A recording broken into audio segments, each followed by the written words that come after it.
So with the wings, the last few years you've brought out the Step series, which has the Step in it, had the winglets before. This range of our RS 1000, 1150 and 1300. This goes through like the whole range of whether you're winging or downwind paddling or you're a prone rider. These wings can go to, they cross over to all the different disciplines. The 1000 here is usually the prone guys really like this, the prone paddler guys. That's the most likely person to be using this. Yeah, I sell a lot of those to prone guys. The 1150 is my personal favourite for sup foiling. Yeah. And I've been downwinding at Maliko this week, and it's been an incredible all-rounder for me. So what made you make this RS?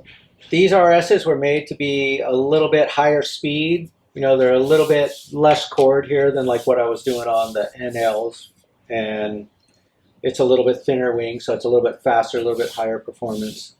Then we started putting the steps on this after I started experimenting with steps. I was like, I wish I would have done this, 5 years ago. It's just way easier to not overfoil with steps on your wing. The steps are magic. They're like, we used to have the winglets on it. The winglets were great, but the steps are like, winglets on steroids. Yeah. Like the 1150 is probably the most widely used downwind wing here on Maui. Yeah. They really love the 1150. If you want to go fast, you want to be one of the players, you got to get up to the 1150. So you'd probably say this range of RS is more versatile, more for everybody. That's more for everybody. It's hard to beat these. They're so easy to ride. They're fast. They do everything well. So I want to go over the new RS HA. There's 850 and 650 in this line. Yeah. Yeah. Who would you say that the RS HA is for? These two wings would be for fairly advanced people, advanced riders. This one is great for towing or high-speed winging, the 650. This RS 850, this is a little bit more of a high-aspect wing made for prone guys who are pumping around and surfing on their little boards, and you could really pump around crazy. Like you'll see, videos of John Ackerman just cruising around. He does all kinds of slashes and pumps around forever.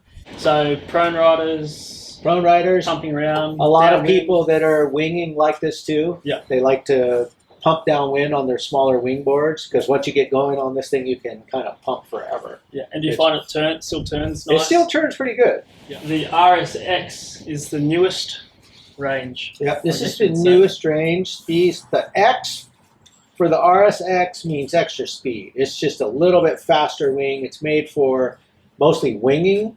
They're very thin, they're fast, a little bit more chord on it, so it's more of a turny wing. Yeah. It's got a little bit of bend in it, so it's, can go, rail to rail a lot easier. These things really turn on rail. Yeah. So, and I don't consider that it pumps as good as like a RS 1000 or that RS 850. Those wings pump better than this one. This one's more like, for winging where you're not looking to need to pump, but you can go super fast and turn. So in terms of turning, turns way better than those other wings, but in terms of pumping, no. Yeah, so it doesn't have a great low end, but they've got a super high top. The reason they don't have a great low end is they're super thin, especially in the front, so that makes them super fast through the water if you have horsepower with your wing. So you would say the RSX is mainly for wingers? It's mainly for wingers or, say, a tower. Yeah. Somebody who's towing, you don't need the extra power, to keep going. You're already up over that threshold of speed. And you can still surf foil them or sup foil them if the conditions are kind of juicy. If the conditions are good, you can sup foil it, no problem. Because you already got a wave and you got plenty of speed. Yeah. So the RSX comes in 825, 975 and 1075. Yes. For now. For now. Cool.